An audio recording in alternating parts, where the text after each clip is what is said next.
Je pense qu'il y a une immigration qui est absolument impossible à gérer dans une démocratie ouverte comme la nôtre. Parce que, effectivement, puisque le gouvernement algérien est un peu après moi, on en parlera peut-être tout à l'heure. On va en parler juste après. Disons qu'il ne m'est pas très favorable parce que je défends la cause de Boualem Sansal. Vous êtes président de son comité de soutien. Alger. Eh bien, ce gouvernement n'a pas un immigré illégal chez lui. Il a renvoyé par, je ne dis pas le nombre parce que je me trompe souvent sur les nombres et sur les chiffres, je ne dis pas le nom, mais ils ont renvoyé manu militari dans des conditions extrêmement violentes. Et d'ailleurs, du point de vue du droit international, on peut s'interroger. Tandis que nous, on n'ose pas. Alors, je pense qu'on ne peut plus, dans une démocratie, accepter d'avoir sur notre sol des gens qui nous détestent, au pire, ou qui ne comprennent pas nos règles, au mieux.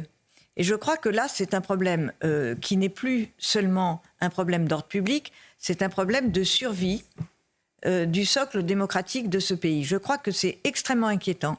Et qu'est-ce qui va se passer ? Et donc, les habitants, les gens, on a l'impression qu'ils courbent l'échine. Mais ils ne vont pas courber l'échine tout le temps. Puisque les gens dans les villages, ils ont des enfants. Ils pensent aux générations futures.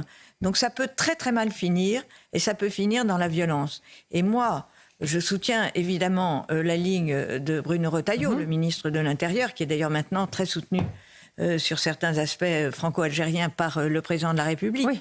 Il faut avoir une politique migratoire qui est une politique d'immigration choisie pour le travail, une immigration uniquement régulière, et pas d'immigration par le regroupement familial, et pas du tout d'immigration clandestine via Schengen. J'ai fait une tribune avec l'ancien ambassadeur Xavier Driancourt, ainsi que le très bon et connu juriste Jean-Éric Schottel dans Le Point il y a quelque temps.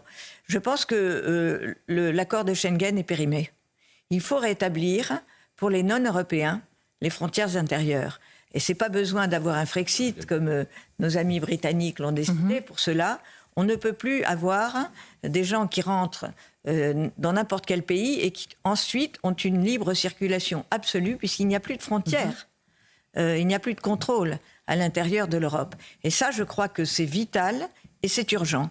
Il y a une réflexion à mener et là, il faut en appeler aux responsables politiques. Parce que si les responsables politiques ne font pas comme font en France tous les autres pays européens, notamment l'Allemagne, qui avait une politique migratoire très ouverte, notamment l'Italie, qui a eu aussi une politique migratoire pas très ouverte, mais qu'elle ne pouvait maîtriser. Si on n'adopte pas une ligne beaucoup plus dure, beaucoup plus juridique, et beaucoup plus, disons, de faire respecter nos valeurs, ou ceux qui viennent chez nous pour nous détester et pour mettre en péril notre sécurité et la sécurité des gens qui vivent paisiblement, eh bien, il ne faut pas l'accepter. Je pense que là, c'est une autre cause nationale. On a parlé des prisons, mais celle-ci, elle est urgente, parce que sans ça, il y aura des violences internes. Il y en a déjà, mais il y en aura beaucoup plus. Et il y en aura peut-être qui seront définitives pour l'avenir de la démocratie française.